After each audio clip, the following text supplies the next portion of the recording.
이번엔 바다 보이는 대로 잡았어. 지난번보다 더 좋을 거야.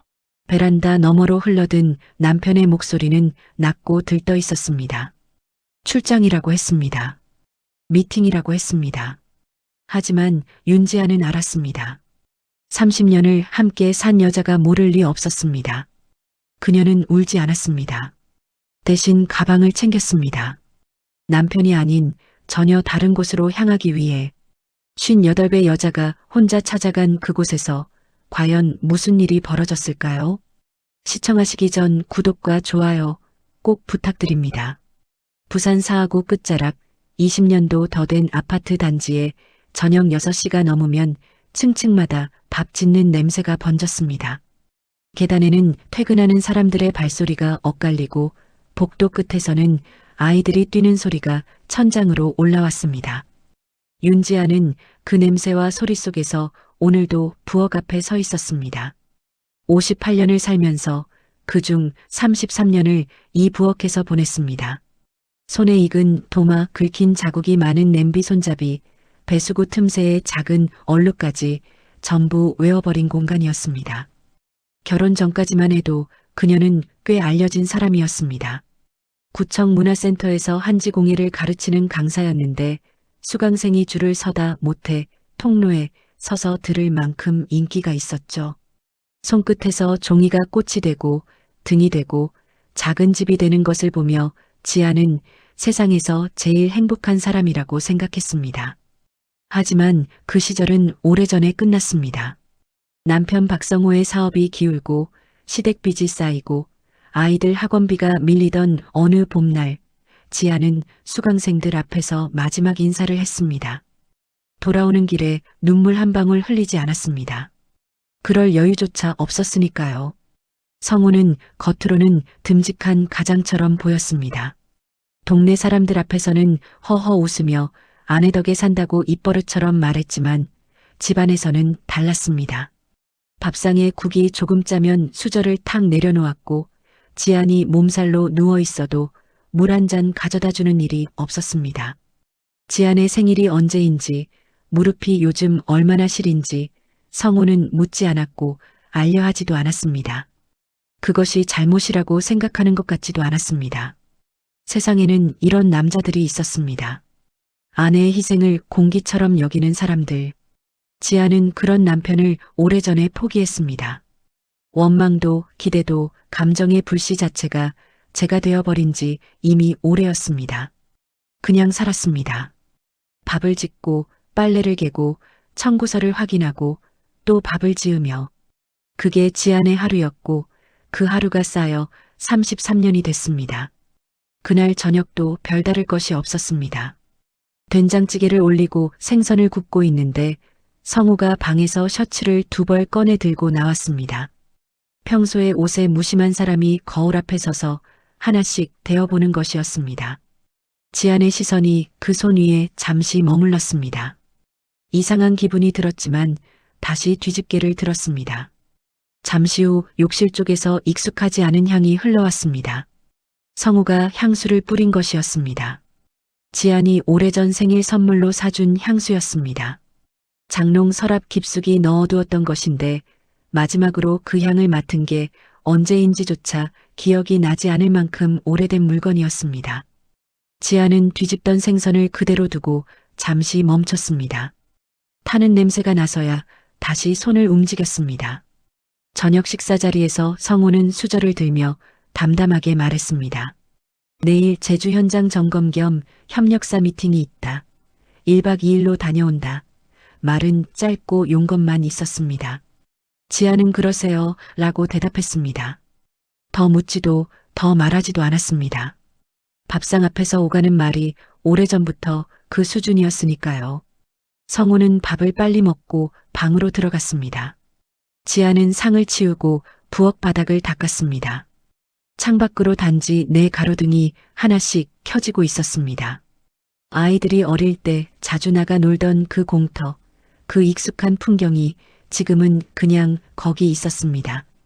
그때 베란다 미닫이 문이 살짝 열리는 소리가 났습니다. 성우가 베란다로 나간 것이었습니다. 목소리가 낮게 새어나왔습니다. 평소 전화할 때와 달리 어딘가 풀려 있고 조금 들뜬 목소리였습니다.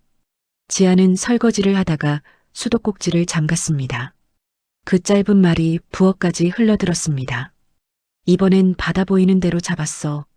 지난번보다 더 좋을 거야. 지아는 손을 멈추지 않았습니다. 계속 그릇을 닦았습니다. 하지만 머릿속에서는 방금 들은 말이 한자 한자 천천히 새겨졌습니다. 지난번, 이번엔. 그 말 속에는 처음이 아니라는 것, 단 한 번이 아니라는 것이 담겨 있었습니다. 지아는 그릇을 내려놓고 창밖을 바라봤습니다. 눈물이 나오지 않았습니다. 울고 싶다는 감각조차 없었습니다. 오히려 이상하리만치 차가운 기운이 가슴 한가운데를 통과해 발끝으로 내려가는 것 같았습니다. 33년 동안 덮어두고 살았던 무언가가 바닥을 드러내고 있었습니다. 설거지통에 남은 물이 배수구로 빠지는 소리가 유난히 또렷하게 들렸습니다. 지아는 행주를 접어 개수대에 걸고 불을 끄고 부엌을 나왔습니다. 성우는 아직 베란다에 있었습니다. 지아는 그쪽을 보지 않고 안방 문을 닫았습니다. 아침이 왔습니다. 성우는 일찍 일어나 면도를 하고 캐리어를 끌고 현관을 나섰습니다. 지아는 부엌에서 커피를 내리고 있었습니다. 잘 다녀오세요 라는 말도 없었고 성우도 다녀온다는 말을 하지 않았습니다. 현관문이 닫히는 소리가 났습니다. 지아는 커피잔을 들고 베란다로 나갔습니다. 단지 입구 쪽으로 성우의 차가 빠져나가는 것이 보였습니다. 그 뒷모습을 바라보며 지아는 어젯밤 들은 말을 다시 되짚었습니다. 이번엔 바다 보이는 대로 잡았어. 지난번보다 더 좋을 거야. 현장 점검을 가는 사람의 목소리가 아니었습니다. 협력사 미팅을 앞둔 사람의 표정이 아니었습니다. 지아는 커피를 다 마시기도 전에 잔을 내려놓았습니다. 서랍을 열었습니다. 성우 명의로 발급된 가족 카드의 명세서를 찾아봤습니다. 매달 청구서를 확인하는 건 오래전부터 지안의 몫이었습니다. 관리비, 보험료, 공과금, 성우는 숫자에 무심했고 지안이 다 정리해왔습니다. 그래서 비밀번호도 앱 접근 방법도 지안이 더 잘 알고 있었습니다. 최근 석 달치 내역을 훑었습니다. 평소보다 비싼 식당, 백화점 화장품 코너, 고급 호텔 이름이 2번 보였습니다. 지아는 가슴이 내려앉는 것을 느끼면서도 손을 멈추지 않았습니다. 여행사 문자 알림 하나가 성우 휴대폰 번호와 연동된 앱에 남아 있었습니다. 지아는 예전에 성우가 앱 설치를 귀찮아하며 지안폰에 대신 깔아달라고 했던 것을 떠올렸습니다. 그 앱이 아직 지안폰에 연동된 채로 남아 있었던 겁니다. 예약 내역이 화면에 떴습니다. 제주 맞았습니다. 날짜도 맞았습니다. 하지만 예약 인원은 2인이었습니다. 숙소 이름 아래 부가 서비스 항목에는 커플 스파, 선셋 디너 코스라는 문구가 적혀 있었습니다. 지아는 화면을 스크롤하다가 손이 멈췄습니다. 예약자명 옆에 동반자 이름 칸이 있었고 거기에는 낯선 이름 석자가 적혀 있었습니다. 오미란. 지아는 그 이름을 3번 읽었습니다. 읽고 또 읽었는데도 그 이름은 그 자리에 그대로 있었습니다. 나금자는 오전 10시부터 세탁소 문을 열었습니다. 지안이 들어섰을 때 금자는 드라이클리닝 봉투를 정리하다가 손님 얼굴을 보고 바로 봉투를 내려놓았습니다. 말을 듣기도 전에 지안의 표정에서 뭔가를 읽은 것이었습니다.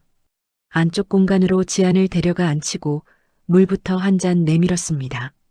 지안은 앱 화면을 보여주며 어젯밤부터의 일을 차분하게 설명했습니다. 금자는 중간에 끊지 않고 들었습니다. 다 듣고 나서 잠시 입을 다물고 있다가 말했습니다. 이름 알았으면 나한테 맡겨봐. 금자는 행동이 빠른 사람이었습니다. 세탁소를 운영하며 쌓인 동네 인맥이 넓었고 뭔가 알아내야 할 때 어디를 두드려야 하는지 아는 사람이었습니다. 그날 오후 늦게 금자에게서 연락이 왔습니다. 오미란 52살 여행사 VIP 고객 담당 직원. 한번 재혼한 이력이 있고 현재는 남편과 사실상 별거 상태. 하지만 법적으로는 혼인 관계가 유지 중이라고 했습니다. 지아는 그 말을 들으며 조용히 눈을 감았습니다. 이미 혼인 중인 사람이라는 것, 그것이 오히려 더 선명한 충격으로 가슴에 박혔습니다. 금자는 말을 이었습니다. 근데 이거 알아?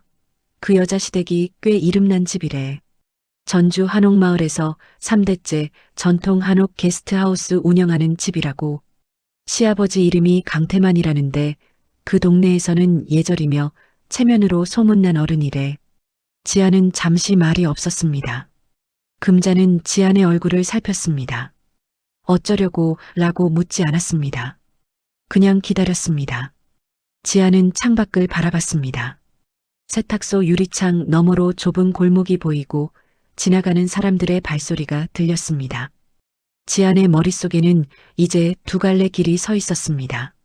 남편 앞에 무릎 꿇고 왜 이러냐고 따지고 울거나 아니면 다른 방향으로 가거나. 전자는 이미 수십 번 상상해봤고 어떤 결말로 끝날지도 알고 있었습니다. 성우는 발뺌하고 지아는 더 작아지고 시간이 지나면 또 덮어지고 그게 반복이었습니다. 그러면 후자는 뭔가? 지아는 스스로도 확신이 없었습니다. 남의 집안 어른을 찾아간다는 것, 모르는 사람 앞에 이런 이야기를 꺼낸다는 것이 쉬운 일이 아니었습니다. 자신이 초라하게 보이지 않을까, 오히려 비웃음을 사지 않을까 하는 생각도 들었습니다. 머뭇거리는 지안에게 금자가 말했습니다. 너는 망가뜨리려는 게 아니라 이미 망가지고 있는 진실을 보여주러 가는 거야. 짧은 말이었지만 지안의 가슴에 정확히 꽂혔습니다. 그랬습니다. 이미 무너지고 있는 것을 보여주는 것. 그것은 복수가 아니었습니다. 부끄러운 일도 아니었습니다. 지아는 테이블 위에 놓인 물잔을 들어 마저 비웠습니다. 그리고 처음으로 방향을 정했습니다.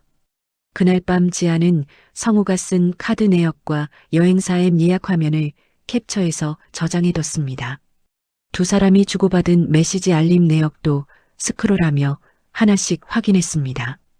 애칭이 오갔습니다. 잘 잤어. 보고 싶다. 다음엔 더 좋은 데 가자.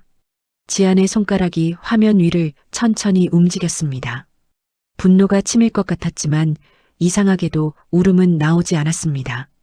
오히려 이 순간 느껴진 것은 차갑고 단단한 무언가였습니다. 33년을 혼자 버텨온 사람만이 가질 수 있는 종류의 침착함이었는지도 모릅니다. 지아는 파일을 저장하고 폰을 내려놓았습니다. 내일 전주로 가야겠다는 생각이 들었습니다. 자려고 누웠지만 잠이 오지 않았습니다. 천장을 바라보며 지아는 오래전 기억 하나를 떠올렸습니다. 문화센터를 그만두던 날 저녁 성우가 밥상 앞에서 한 말이 생각났습니다. 어차피 취미로 하던 일 아니었어. 무심한 말이었습니다. 그 말을 들었을 때 지아는 아무 대꾸도 하지 못했습니다. 취미가 아니었습니다. 그것은 지안이 지안으로 존재할 수 있었던 시간이었습니다. 하지만 그렇게 말할 수 없었습니다. 먹고 사는 문제 앞에서 그런 말은 사치처럼 느껴졌으니까요. 지안은 눈을 감았습니다. 이제는 달라져야 한다는 것을 알았습니다. 누군가의 뒤에서 조용히 버티는 것이 아니라 앞에 서야 한다는 것을. 눈꺼풀이 무거워지면서 지아는 천천히 잠속으로 빠져들었습니다. 창밖에는 가로등 불빛이 조용히 흔들리고 있었습니다. 전주로 가는 고속버스는 아침 일찍 출발했습니다. 지아는 전날 밤 가방에 챙긴 것들을 머릿속으로 다시 확인했습니다. 휴대폰, 캡처해둔 예약 내역, 카드 명세서 출력본, 메시지 알림 화면. 손에 쥔 것이 많지는 않았지만 거짓이 없는 것들이었습니다. 버스가 고속도로로 진입하자 차창 밖으로 이른 봄 들판이 펼쳐졌습니다. 지아는 등받이에 기대지 않고 내내 허리를 세우고 앉아 있었습니다. 마음을 다잡는 방식이 그랬습니다. 흔들리면 흔들리는 대로 가만히 버텨내는 것, 오래전부터 몸에 밴 자세였습니다. 전주 한옥마을 입구에 내려서자 골목 특유의 고요함이 먼저 왔습니다. 기와지붕이 줄지어 있는 거리는 관광객들이 오가는 큰 길과 달리 안쪽으로 들어갈수록 점점 조용해졌습니다. 금자가 알려준 주소를 따라 골목을 꺾어 들어가자 오래된 나무 대문이 보였습니다. 단정하게 손질된 마당 안쪽으로 장독대가 줄지어 서 있었고 처마 아래 달린 작은 풍경이 봄바람에 가늘게 울리고 있었습니다. 지아는 대문 앞에서 잠시 멈췄습니다. 발이 떨어지지 않았습니다. 이것이 옳은 일인가? 여기까지 온 것이 맞는가? 머릿속에서 두 목소리가 짧게 부딪혔습니다. 하지만 금자의 말이 다시 떠올랐습니다. 이미 망가지고 있는 진실을 보여주러 가는 거야. 지아는 숨을 한번 고르고 초인종을 눌렀습니다. 마당에서 발소리가 났습니다. 문이 열리고 70대 후반으로 보이는 남자가 나왔습니다. 강태만이었습니다. 키가 크고 등이 꼿꼿했으며 눈매가 날카로웠습니다. 낯선 여자가 대문 앞에 서 있는 것을 보고 눈썹이 약간 모였습니다. 지아는 공손하게 고개를 숙였습니다. 실례인 줄 압니다만 드릴 말씀이 있어서 찾아왔습니다. 강태만은 말없이 지안을 훑어보더니 어디서 오셨소? 라고 물었습니다. 부산에서 왔습니다. 박성호의 아내 윤지안입니다. 그 이름을 듣는 순간 태만의 표정에 작은 변화가 생겼습니다. 이름은 모르지만 낯선 여자가 자신을 찾아왔다는 사실 자체를 달갑게 여기지 않는 눈빛이었습니다. 마당 안으로 들어오시오. 라는 말도 없이 태만은 그 자리에 서서 기다렸습니다. 지아는 예의를 잃지 않으려 했습니다. 목소리를 낮추고 천천히 말했습니다. 어르신 며느님 오미란 씨가 지금 제 남편과 제주에 있습니다. 말이 끝나자 골목이 더 고요해진 것 같았습니다. 태만의 눈에 당혹스러움과 불쾌함이 동시에 지나갔습니다. 무슨 소리를 하는 거요? 목소리가 낮고 단호했습니다. 지아는 흔들리지 않았습니다. 휴대폰을 꺼내 화면을 열고 태만 앞에 내밀었습니다. 여행사 예약 내역이 먼저 보였습니다. 예약 인원 2인, 커플 스파, 선셋 디너. 그 다음은 카드 명세서 출력본이었습니다. 같은 날짜, 같은 숙소 이름, 성우 명의로 결제된 내역. 마지막으로 두 사람이 주고받은 메시지 알림 화면을 보여줬습니다. 오간 애칭, 보고 싶다는 말, 다음 여행을 기약하는 문구까지. 태만은 말없이 화면을 봤습니다. 손이 천천히 올라와 안경을 고쳐 쓰는 것이 보였습니다. 처마 아래 풍경 소리가 그 침묵을 채웠습니다. 마당 안 건물에서 인기척이 났습니다. 방 안에 있던 사람들이 하나둘 얼굴을 내밀었습니다. 태만의 아들로 보이는 40대 남자, 그 옆에 중년 여자, 그리고 더 안쪽에서 조심스럽게 내다보는 젊은 얼굴도 있었습니다. 지아는 그 시선들을 느끼면서도 태만 앞에서 눈을 내리깔지 않았습니다. 그때 안쪽에서 나온 40대 남자가 먼저 입을 열었습니다. 미란의 남편이었습니다. 뭡니까 이게?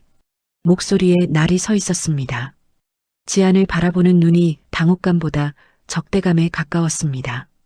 남편 관리를 못하면 본인들끼리 해결할 일이지 왜 남의 집까지 쳐들어옵니까? 지안은 그 말을 정면으로 받았습니다. 남편 관리라는 말이 가슴 안쪽을 긁었지만 표정을 바꾸지 않았습니다. 쳐들어온 것이 아닙니다. 알려드려야 할 것이 있어서 왔습니다.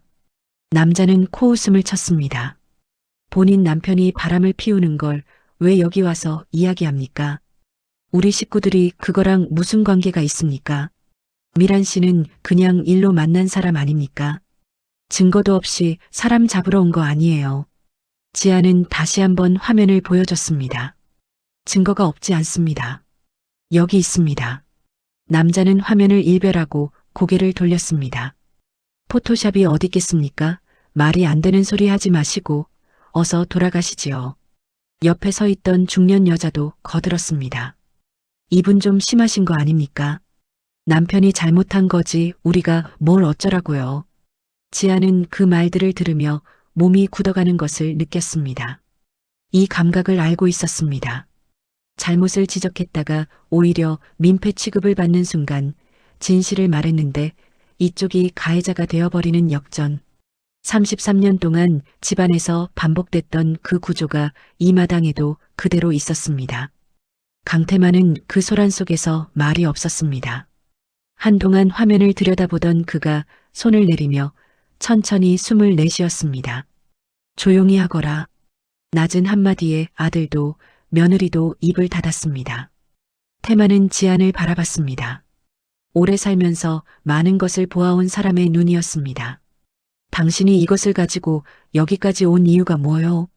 지안은 망설이지 않았습니다. 저는 싸우러 온 게 아닙니다.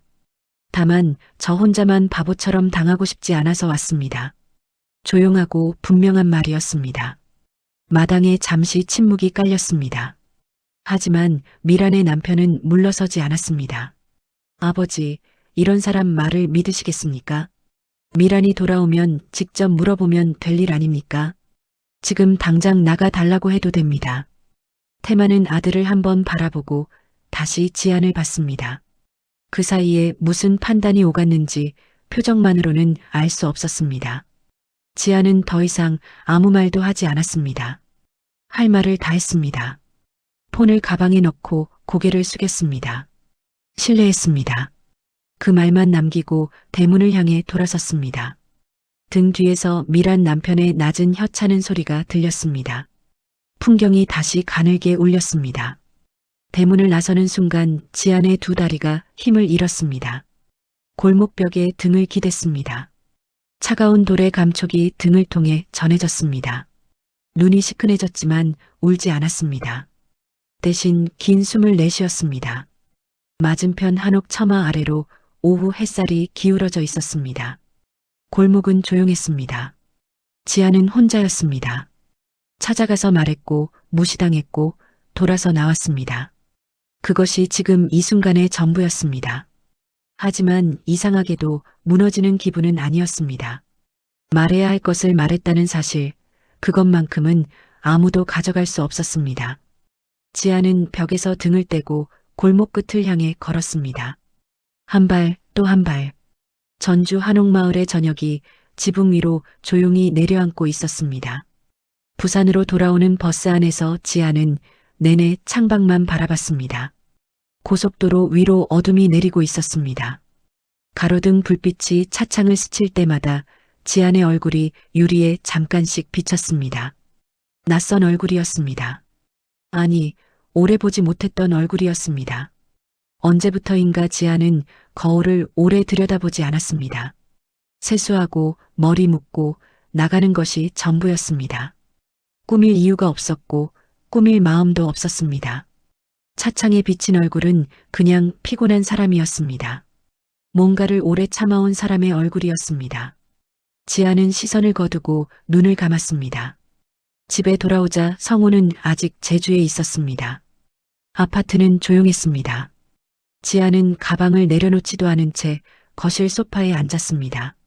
한참 그대로 있다가 천천히 코트를 벗었습니다. 벽에 걸린 시계가 밤 9시를 가리키고 있었습니다. 33년 전 이 집에 처음 들어오던 날이 문득 떠올랐습니다. 작은 살림 보따리 하나 들고 낯선 공간에 섰을 때 지안은 이곳을 따뜻하게 만들겠다고 생각했습니다. 그때는 그게 가능한 일이라고 믿었습니다. 지금 이 거실은 깨끗하고 정돈되어 있었습니다. 하지만 따뜻하지 않았습니다. 오래전부터 그랬습니다. 다음 날 오후 성우가 돌아왔습니다. 캐리어를 끌고 현관에 들어서는 소리가 났습니다. 지안은 부엌에 있었습니다. 성우는 거실 쪽으로 가방을 밀어두고 냉장고를 열었습니다. 물 한 잔 마시고 아무 일도 없었다는 듯 소파에 앉았습니다. 잘 다녀왔어요 라는 말도 밥은 먹었냐는 말도 없었습니다. 그냥 TV 채널을 돌렸습니다. 지안은 도마 위에서 손을 멈췄습니다. 이 사람이 지금 어디서 무엇을 하고 왔는지 알면서도 아무렇지 않게 채널을 돌리고 있다는 사실이 낯설지 않다는 것이 더 서늘했습니다. 이것이 이 집의 일상이었습니다. 그리고 그 일상이 얼마나 오래, 얼마나 깊이 썩어 있었는지를 지안은 이제야 제대로 보고 있었습니다. 저녁을 차려냈습니다. 성우는 수저를 들다가 국그릇을 들여다보며 말했습니다. 간이 왜 이래? 싱겁잖아. 지안은 아무 말도 하지 않았습니다. 성우는 반찬을 하나 집었다가 내려놓으며 혀를 찼습니다. 요즘 음식이 왜 이렇게 맛이 없어? 지안은 숟가락을 들지 않은 채 성우를 바라봤습니다. 성호는 그 시선을 의식하지 못하고 계속 밥을 먹었습니다. 뭐가 문제인지 모르는 얼굴이었습니다. 아니, 문제가 있다고 생각하지 않는 얼굴이었습니다. 지아는 그 얼굴을 보다가 조용히 수저를 내려놓고 자리에서 일어났습니다. 그날 밤 지아는 잠을 이루지 못했습니다. 전주에서 있었던 일이 자꾸 떠올랐습니다. 미란 남편의 목소리, 남편 관리를 못하면 본인들끼리 해결할 일이지라는 말. 그 말이 귀 안에서 지워지지 않았습니다. 지안이 잘못한 것이 무엇인지 생각해 봤습니다. 아무것도 없었습니다. 배신당한 것도 진실을 말하러 간 것도 지안의 잘못이 아니었습니다. 그런데도 그 자리에서 지안은 민폐 취급을 받았습니다. 마치 피해자가 먼저 사과해야 하는 것처럼, 다친 사람이 조용히 있어야 하는 것처럼. 지아는 이 구조를 알고 있었습니다. 이 집에서 33년 동안 같은 구조 안에 있었으니까요. 며칠 후 미란의 남편에게서 연락이 왔습니다. 금자를 통해 번호를 알아낸 것이었습니다. 목소리는 전주에서보다 더 날이 서 있었습니다. 당신 때문에 집안이 뒤집어졌소. 우리 아버지가 제주까지 내려가서 난리가 났어요. 당신이 무슨 권리로 남의 집안일을 그렇게 들쑤셔 놓습니까? 지아는 말없이 듣고 있었습니다. 미란 씨가 뭘 잘못했습니까? 당신 남편이 먼저 꼬드긴 거 아닙니까? 왜 여자만 잡아요? 지아는 천천히 대답했습니다. 저는 누구를 잡으러 간 것이 아닙니다. 사실을 알려드린 것뿐입니다. 남자는 목소리를 높였습니다. 그 사실이라는 게 우리 가족한테 무슨 도움이 됩니까? 당신 남편은 어떻게 할 거요? 이혼이라도 할 겁니까? 아니면 그냥 창피 주러 다니는 겁니까? 전화가 끊겼습니다. 지아는 폰을 테이블에 내려놓았습니다. 손이 약간 떨렸습니다. 창피 주러 다닌다는 말이 가슴에 박혔습니다. 진실을 말했는데 그것이 창피를 주는 행동으로 불렸습니다. 지아는 자리에서 일어나 베란다로 나갔습니다. 봄 햇살이 아파트 단지 위로 내리쬐고 있었습니다. 공터에서 아이들이 뛰노는 소리가 아래에서 올라왔습니다. 지아는 난간을 두 손으로 잡았습니다. 그리고 그때서야 눈물이 났습니다. 소리 없이 그냥 흘렀습니다. 한때 남편 사업 자금이 부족했을 때 친정어머니께 손을 벌렸습니다. 어머니는 아무 말 없이 금부치를 꺼내주셨습니다. 그 돈으로 자금을 메웠습니다. 성호는 고맙다는 말 한마디 없었습니다. 당연한 일처럼 받았습니다. 시아버지가 수술을 받았을 때 병원비가 급했습니다. 지아는 새벽 4시에 일어나 동네 떡집에 나가 반죽을 빚었습니다. 3달을 그렇게 했습니다. 성호는 아내가 새벽에 어디를 가는지 묻지 않았습니다. 아이들 대학 등록금이 밀렸을 때는 보험을 해약해 충당했습니다. 지안의 이름으로 된 마지막 자산이었습니다. 그것도 아무 말 없이 썼습니다. 필요하면 가져가고 다 쓰고 나면 잊어버리는 것이 지안의 인생 안에서 지안의 몫이 쓰이는 방식이었습니다. 그 세월 끝에 돌아온 것이 외도였습니다. 그리고 그 사실을 말했더니 돌아온 것이 조롱이었습니다. 지아는 난간을 더 세게 쥐었습니다. 내가 왜 이렇게까지 살아야 했지? 그 질문이 입 밖으로 나오지 않고 가슴 안에서만 맴돌았습니다. 답을 알 수가 없었습니다. 아니, 어쩌면 이제껏 그 질문을 한 번도 제대로 해본 적이 없었던 것인지도 몰랐습니다. 누군가를 살리기 위해 자신을 깎아냈고 그것이 삶이라고 생각했고 그 생각이 옳다고 믿었습니다. 하지만 지금 이 순간 그 믿음의 바닥이 보였습니다. 아무것도 없었습니다. 모래였습니다. 그 위에 33년을 세워온 것이었습니다. 눈물이 멈추지 않았습니다. 베란다 바닥에 그냥 주저앉았습니다. 무릎 위에 얼굴을 묻었습니다. 아이들이 어릴 때 울고 오면 이 자리에서 등을 두드려줬습니다. 아무도 없는 새벽에 혼자 울 때도 이 자리였습니다. 이 베란다는 지안이 인생에서 혼자가 되는 공간이었습니다. 지안은 오래 울었습니다.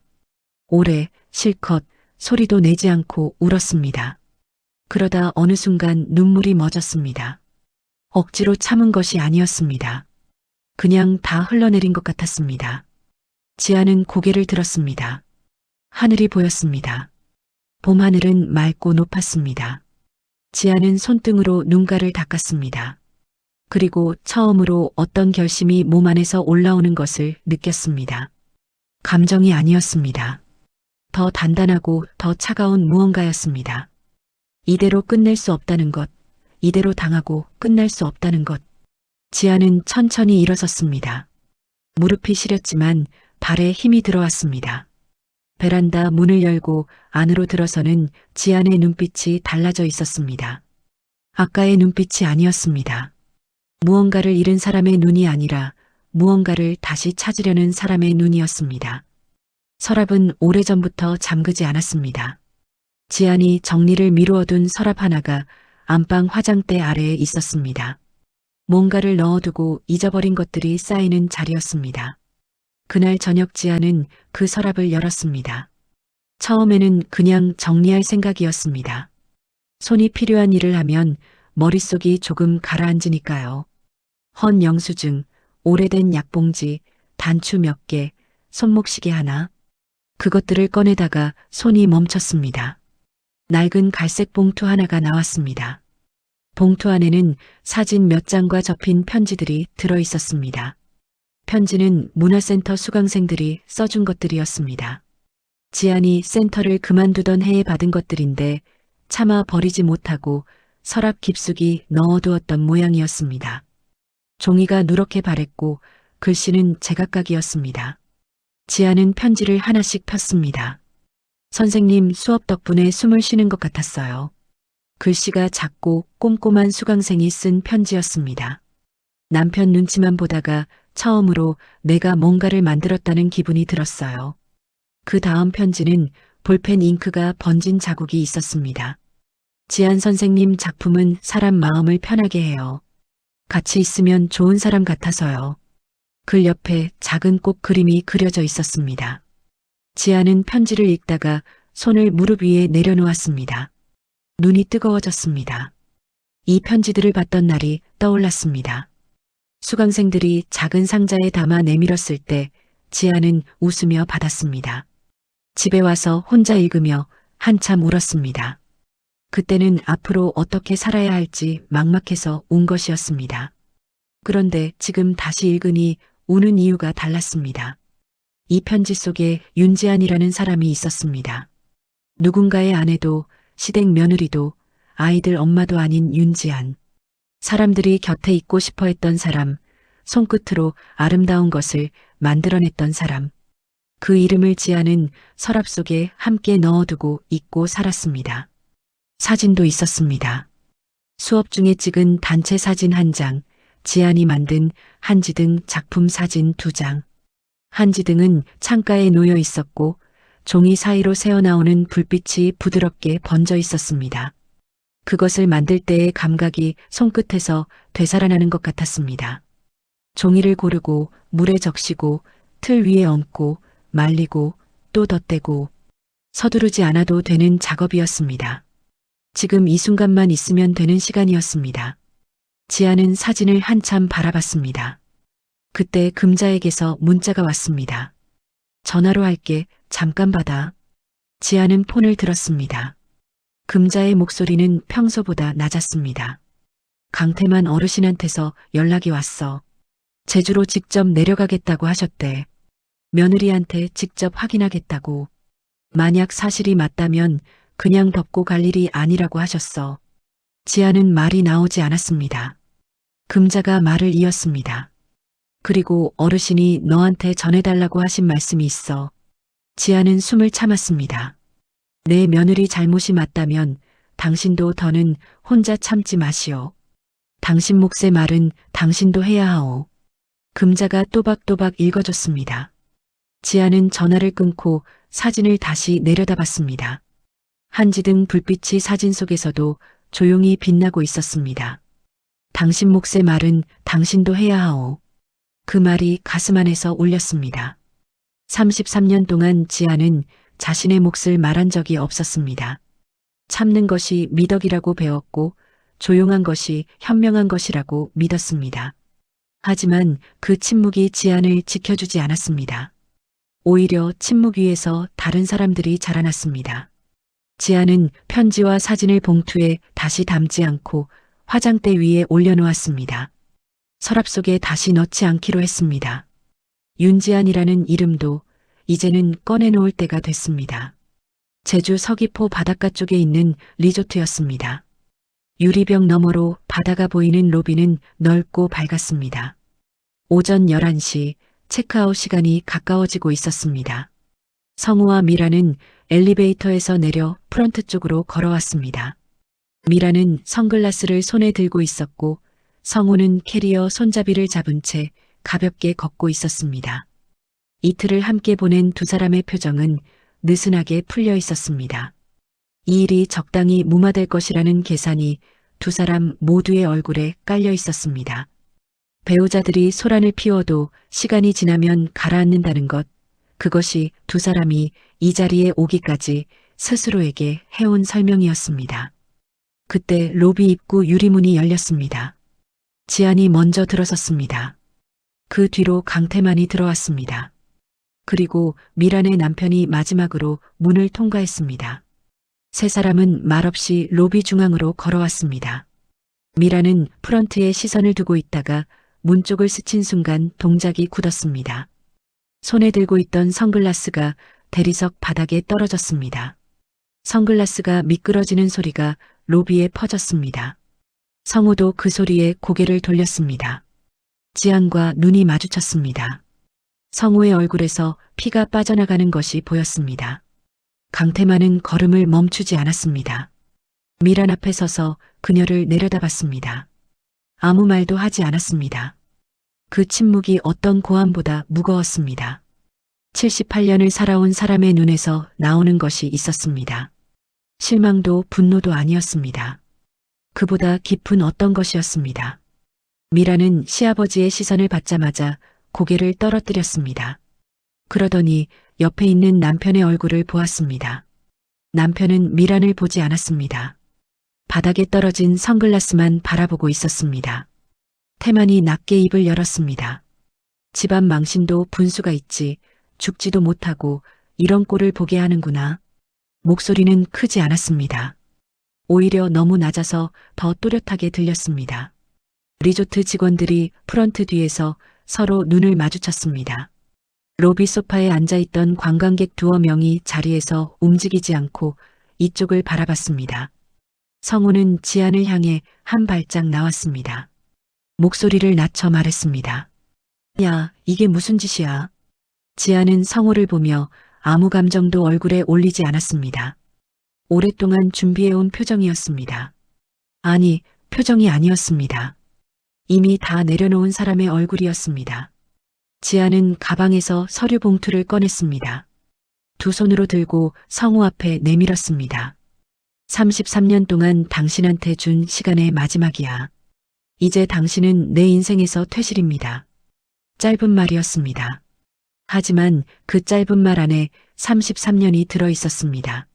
새벽 떡집에서 반죽을 빚던 손이 들어 있었습니다. 친정 금부치를 건네며 고개를 숙이던 어머니 얼굴이 들어 있었습니다. 보험을 해약하던 날 아무도 모르게 흘린 눈물이 들어 있었습니다. 성우는 봉투를 받지 않았습니다. 손을 들지도 않았습니다. 그냥 서 있었습니다.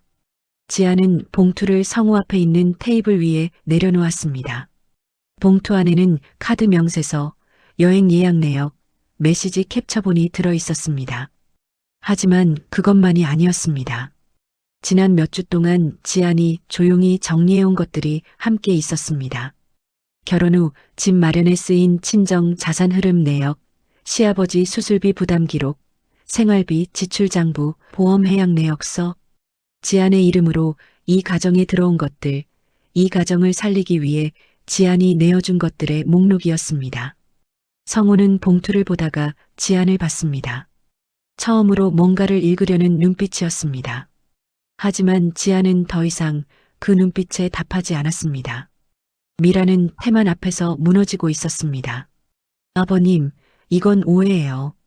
목소리가 작게 떨렸습니다. 태만은 대답하지 않았습니다.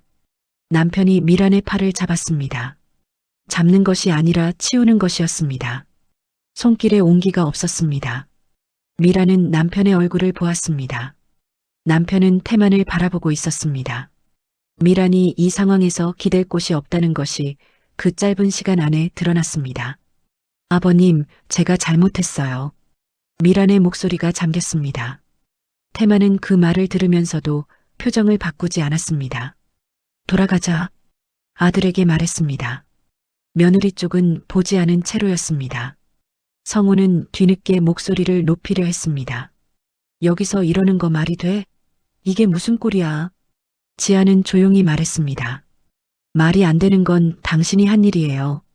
나는 당신이 한 일을 보여준 것 뿐이고요. 성우는 입을 열었다가 닫았습니다.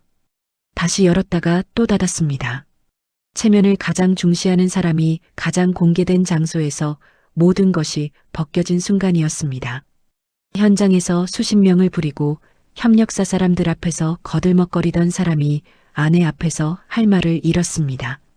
그것이 성우에게 어떤 의미인지 지아는 알고 있었습니다. 하지만 더 이상 그것이 지안의 걱정이 아니었습니다.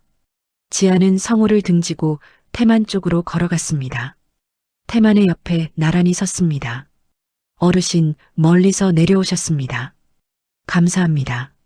태만은 지안을 한번 바라봤습니다. 고생이 많았소. 딱 그 말이었습니다. 위로도 판결도 아닌 말이었지만 지안의 가슴 어딘가가 조용히 가라앉는 것을 느꼈습니다. 처음으로 어른에게 인정받은 것 같은 감각이었습니다. 누군가의 아내로서가 아니라 윤지안이라는 한 사람으로. 리조트 로비의 봄 햇살이 유리창을 통해 대리석 바닥 위에 길게 내려앉아 있었습니다. 미란의 선글라스는 아직 바닥에 있었습니다. 아무도 그것을 짚지 않았습니다. 지아는 봉투를 테이블에 두고 가방을 고쳐들었습니다. 출구 쪽으로 걸음을 옮겼습니다. 등 뒤에서 성우가 뭔가를 말하려는 소리가 났지만 지아는 돌아보지 않았습니다. 유리문이 열리고 제주의 봄바람이 얼굴을 스쳤습니다. 바다 냄새가 났습니다. 지아는 잠시 멈춰 그 바람을 온몸으로 받았습니다. 그리고 다시 걸었습니다. 제주에서 돌아온 뒤 성우는 사흘 동안 말이 없었습니다. 아침에 일어나 밥을 먹고 방에 들어가고 저녁에 나와 TV를 보고 다시 들어가는 것이 전부였습니다. 지아는 그 사흘 동안 평소와 똑같이 움직였습니다. 밥을 짓고 청소를 하고 금자를 만나고 변호사 사무실에 다녀왔습니다. 달라진 것이 있다면 밥상을 차리면서 성우의 눈치를 보지 않았다는 것이었습니다. 반찬이 몇 가지인지, 국이 짠지 싱거운지, 그것이 더 이상 지안의 걱정이 아니었습니다. 이상하게도 그 무심함이 지안에게는 편안했습니다. 오래 꽉 쥐고 있던 것을 내려놓은 사람만이 느끼는 종류의 편안함이었습니다. 나흘째 되던 날 저녁, 성우가 거실로 나왔습니다. 지아는 소파에 앉아 서류를 정리하고 있었습니다. 성우는 맞은편 의자를 당겨 앉았습니다. 얼굴이 부어 있었습니다. 잠을 제대로 못 잔 사람의 얼굴이었습니다. 성우는 한참 말을 하지 않다가 입을 열었습니다. 내가 잘못했어. 목소리가 낮았습니다. 지아는 서류에서 눈을 들어 성우를 바라봤습니다. 성우는 시선을 피했습니다. 한 번만 봐줘. 다시는 안 그럴게. 목소리가 잠겼습니다. 성우의 눈이 붉어지는 것이 보였습니다. 지아는 서류를 내려놓았습니다. 예전 같았으면 이 순간 가슴이 흔들렸을 것이었습니다. 33년을 함께 산 사람이, 좀처럼 고개를 숙이지 않던 사람이 이렇게 나오면 마음 한 구석이 움직였을 것이었습니다. 하지만 지금 지안의 가슴에서 흔들리는 것이 없었습니다. 파도가 지나가고 나서 바닥이 드러난 것처럼 지안 안에 있던 무언가가 이미 다 써진 것 같았습니다. 지안은 조용히 말했습니다. 용서는 당신을 위한 게 아니에요. 나를 위해서도 안 되는 일이에요. 성우는 고개를 들었습니다. 지아는 시선을 거두지 않았습니다. 당신을 용서하면 내가 다시 그 자리로 돌아가게 되는 거예요. 나는 그 자리로 돌아가지 않을 거예요. 변호사를 선임한 것은 제주에서 돌아오기 전날이었습니다. 금자가 알아봐준 가사 전문 변호사였습니다. 지아는 첫 상담에서 준비해온 자료를 모두 펼쳤습니다. 결혼 초 친정에서 투입된 자산 내역, 집 마련 당시 자금 흐름, 시아버지 수술비 부담 기록, 생활비 장부, 보험 해약 내역, 외도 증거 자료. 변호사는 자료를 훑으며 몇 번 고개를 끄덕였습니다. 꼼꼼하게 준비하셨네요. 지아는 대답했습니다. 오래 살면서 정리하게 됐습니다. 변호사는 재산분할 청구와 위자료 산정 기준을 설명했고 지아는 하나씩 받아 적었습니다. 한지공의 수업 때 패턴을 익히듯 순서대로 차근차근히. 성우 측에서 선임한 변호사는 재산분할 비율을 낮추려 했습니다. 아내의 기여분을 최소화하는 논리를 폈습니다. 전업주부였으니 경제적 기여가 낮다는 주장이었습니다. 지안의 변호사는 자료를 하나씩 제출했습니다. 친정 자산 투입 내역이 나왔습니다. 시아버지 수술비 부담 기록이 나왔습니다. 보험 해약으로 마련한 등록금 내역이 나왔습니다. 남편 사업 부채 상환 과정에서 지안명의 자산이 사용된 기록도 있었습니다. 성우 측 변호사는 자료가 나올 때마다 말이 줄었습니다. 숫자는 거짓말을 하지 않았습니다. 지아는 33년 동안 이 가정에 자신의 모든 것을 넣었고 그 흔적이 서류 위에 정확하게 남아 있었습니다. 협의가 진행되는 동안 성우의 사회적 기반도 흔들렸습니다. 제주 리조트 로비에서 있었던 일은 생각보다 빠르게 퍼졌습니다. 협력업체 관계자 중 리조트에 있던 사람이 있었습니다. 성우가 그토록 중시하던 체면이 그가 가장 두려워하는 방식으로 깎여나갔습니다. 고문직 계약 갱신 논의가 조용히 미뤄졌습니다. 함께 식사하자는 연락이 줄었습니다. 성우는 그것이 얼마나 큰 타격인지 아는 사람이었습니다. 오미란도 버텨내지 못했습니다. 강태만은 제주에서 돌아온 뒤 며느리와 정식으로 마주했습니다. 오미라는 변명을 이어갔지만 태만은 길게 듣지 않았습니다. 사흘 후 미란의 남편은 이혼 서류를 제출했습니다. 여행사에도 관련 사실이 알려지면서 미란은 VIP 담당 업무에서 빠지게 됐습니다. 성우와 함께 꿈꾸던 새 출발은 시작조차 되지 못했습니다. 두 사람이 기댔던 것들이 동시에 무너졌습니다. 미란이 성우에게 기대했던 경제적 안정도, 성우가 미란에게서 확인하고 싶었던 자신의 젊음도 어느 것 하나 현실이 되지 않았습니다. 재산분할 합의는 지안에게 유리하게 기울었습니다. 현재 살고 있는 아파트는 지안이 유지하게 됐습니다. 집 마련에 쓰인 친정 자산 비율이 명확히 인정된 결과였습니다. 위자료도 외도 증거가 분명했기에 성우 측에서 더 이상 다투지 않았습니다. 성우는 합의서에 도장을 찍던 날 한마디 했습니다. 미안했어. 지아는 그 말을 듣고 짧게 고개를 끄덕였습니다. 미안하다는 말을 듣고 싶었던 것이 아니었습니다. 다만 이 긴 과정의 마지막에 그 말이 있다는 것이 지안이 틀리지 않았다는 것을 확인해 주는 것 같았습니다.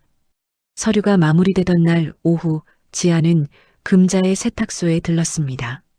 금자는 지안의 얼굴을 보자마자 커피부터 내밀었습니다. 어때? 지안은 커피를 받아 한 모금 마셨습니다. 끝났어. 두 단어였습니다. 금자는 아무 말도 하지 않았습니다. 그냥 지안 옆에 앉아 같이 커피를 마셨습니다. 세탁소 문 너머로 오후 햇살이 비스듬히 들어오고 있었습니다. 두 사람은 오래 말을 하지 않았습니다. 말이 필요 없는 자리였습니다. 50년 가까이 서로를 알아온 사람들 사이에는 그런 침묵이 있었습니다. 지아는 그 침묵이 따뜻하다는 것을 느꼈습니다. 오래 잊고 살았던 온기였습니다. 이튿날 아침 지아는 구청 문화사업 공모 서류를 완성해서 제출했습니다. 한지공의 체험 프로그램 지역 주민 대상 12주 과정. 서류를 접수하고 나오는 길에 지아는 오래된 골목을 걸었습니다. 예전 문화센터가 있던 건물 옆 골목이었습니다. 건물은 바뀌어 있었지만 골목의 기울기는 그대로였습니다. 그 길을 마지막으로 걷던 날도 봄이었습니다. 지금도 봄이었습니다. 다만 그때와 달리 지아는 이 봄 뒤에 어떤 계절이 올지를 이제 스스로 정할 수 있었습니다. 전주 한옥마을 골목 안쪽에 작은 공방이 생긴 것은 그의 가을이었습니다. 간판은 크지 않았습니다. 나무판에 한지등 공방이라는 글자만 손으로 새긴 것이었습니다. 문을 열면 한지 특유의 은은한 풀냄새가 났습니다. 창가에는 지안이 만든 등이 줄지어 걸려 있었고 오후 햇살이 그 종이 사이를 통과하면 바닥에 부드러운 빛무늬가 생겼습니다. 지안은 그 빛을 볼 때마다 오래전 문화센터 창가를 떠올렸습니다. 다른 공간이었지만 빛의 감촉은 같았습니다. 어떤 것들은 오래 묻혀 있어도 원래 모양을 잃지 않는다는 것을 지안은 이제 알았습니다. 공방을 열기까지는 예상보다 빠르게 일이 풀렸습니다. 구청 문화사업 공모에서 한지공예 체험 프로그램이 선정된 것이 출발점이었습니다. 처음에는 부산 쪽에서 운영할 생각이었습니다. 하지만 강태만이 먼저 연락을 해왔습니다. 전주 한옥마을 관광체험 연계 사업을 구청과 협의 중인데 괜찮으면 이쪽에서 한번 해보지 않겠냐는 것이었습니다. 태만은 말이 많은 사람이 아니었습니다. 짧게 제안하고 짧게 기다렸습니다. 지안은 며칠 생각한 뒤 전화를 했습니다. 해보겠습니다. 그것으로 결정이 됐습니다. 공방 첫 수업날 수강생 6명이 왔습니다. 동네 중년 여성 넷과 관광 중에 들른 외지 사람 둘이었습니다. 지안은 수강생들 앞에서 한지를 한 장 펼쳐들었습니다. 종이인데 청 같다는 말이 나왔습니다. 지안은 웃었습니다. 맞아요. 그게 한지예요. 질기면서 부드럽고 오래되어도 형태를 잃지 않아요. 그 말을 하면서 지안은 잠깐 멈췄습니다. 종이 이야기를 하고 있었는데 그것이 자신의 이야기처럼 들렸습니다. 수강생들은 눈치채지 못했지만 지안은 혼자 조용히 알았습니다. 소문은 빠르게 났습니다. 한옥마을을 찾는 관광객들이 체험 프로그램으로 들르기 시작했고 지역 주민들 사이에서도 입소문이 퍼졌습니다. 2달이 지나자 예약이 일주일 앞서 찼습니다. 지안은 수업을 마치고 공방 문을 닫으며 매출을 정리하는 날이 많아졌습니다. 숫자가 크지는 않았습니다. 하지만 이 숫자가 온전히 지안의 것이라는 사실이 달랐습니다. 누군가의 생활비로 나가거나 빚을 메우는 데 쓰이거나 당연한 것처럼 가져가는 손이 없었습니다. 지안이 벌고 지안이 쓰고 지안이 결정했습니다. 그 단순한 사실이 지안에게는 낯설고도 단단한 기쁨이었습니다. 어느 오후 강태만이 공방 문을 열고 들어왔습니다. 사전 연락 없이 왔습니다. 손에 작은 도자기 찻주전자를 들고 있었습니다. 수강생들이 수업 중이었는데 태만은 방해하지 않고 한쪽 구석 낮은 의자에 앉았습니다.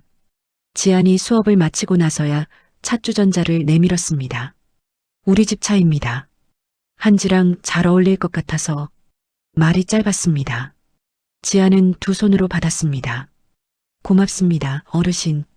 태만은 그 말에 고개만 한번 끄덕이고 일어섰습니다. 돌아서다가 창가에 걸린 한지등을 한번 올려다봤습니다. 뭔가를 말하려다 그냥 나갔습니다. 지안은 그 뒷모습을 바라보며 서 있었습니다. 미란 일로 시작된 인연이었습니다. 하지만 그 인연이 이렇게 조용하고 따뜻한 방향으로 남을 줄은 몰랐습니다. 세상은 지안이 생각하는 것보다 조금 더 복잡하고 조금 더 너그러웠습니다. 아들들이 찾아온 것은 공방을 연 지 석 달이 됐을 때였습니다. 큰아들이 먼저 연락을 해왔고 둘째도 함께 왔습니다. 두 사람은 공방 안을 둘러보며 말이 없었습니다. 창가에 한지등, 작업대 위의 도구들, 수강생들이 남기고 간 메모 하나까지. 큰아들이 한지등을 손가락 끝으로 살짝 건드렸습니다. 불빛이 흔들렸습니다. 엄마, 원래 이런 거 하셨어요. 지안은 웃었습니다. 오래전에 했었지. 그러다 너희들 키우면서 접었어. 둘째가 말했습니다. 왜 이제야 다시 하셨어요? 지안은 잠시 생각했습니다. 이제야 할 수 있게 됐으니까. 두 아들은 그 대답에 더 묻지 않았습니다. 대신 큰아들이 조용히 말했습니다. 좋아 보여요, 엄마. 지안은 고개를 끄덕였습니다. 눈이 뜨거워졌지만 웃는 얼굴을 유지했습니다.